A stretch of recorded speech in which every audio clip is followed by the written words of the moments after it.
আসসালামু আলাইকুম। আজকের ভিডিওতে আমরা আলোচনা করার চেষ্টা করব এইচএসসি ইংরাজি প্রথম পত্রের সকল বোর্ডের জন্য কোশ্চেন নাম্বার 7, 8 এবং 9 নাম্বার জন্য কি পড়তে হবে সেগুলো নিয়ে আমরা বিস্তারিত আলোচনা করব।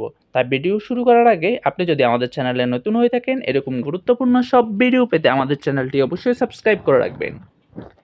প্রথমে হচ্ছে আমরা কোশ্চেন নাম্বার 7 জন্য প্রথমে হচ্ছে the choice of profession by, 2 number হচ্ছে টাইম, 3 নাম্বারে হচ্ছে মান্থলি ফ্যামিলি, 4 নাম্বার হচ্ছে মোবাইল বা ইন্টারনেট ইউজার, 5 নাম্বার হচ্ছে the source of air pollution, 6 নাম্বারে হচ্ছে the export sector in BD,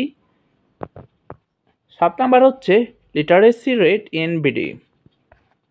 তারপর আমরা কমপ্লিটিং স্টোরি কোশ্চেন নাম্বার 8 এর জন্য 10টি কমপ্লিট স্টোরি দিব। এখান থেকে যেগুলো 5 স্টার দেয়া এগুলো বেশি ইম্পর্টেন্ট।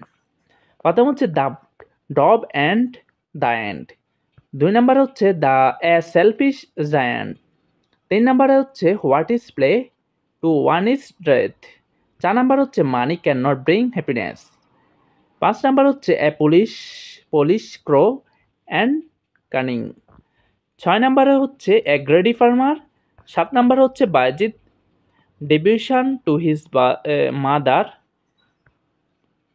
8 নাম্বার হচ্ছে sincerity and hard work help, 9 number হচ্ছে Sheikh Saadi and his dress, 10 number হচ্ছে হনেস্ট উড কাটার। এবার হচ্ছে ইনফর্মাল লেটার কোশ্চেন নাম্বার 9। প্রথম হচ্ছে 1 নাম্বার হচ্ছে রিডিং নিউজ পেপার, 2 নাম্বার হচ্ছে plan after HSC examination, 3 number হচ্ছে বিউটি অফ বাংলাদেশ, 4 নাম্বার হচ্ছে fake news on social media, 5 number হচ্ছে স্পেন্ড টাইম ফেসবুক অথবা ইন্টারনেট, 6 নাম্বার হচ্ছে not to adopt unfair means, 7 number হচ্ছে games and sports regularly, 8 number হচ্ছে English debate competition, 9 নাম্বারে হচ্ছে birthday gift, 10 number হচ্ছে improve English.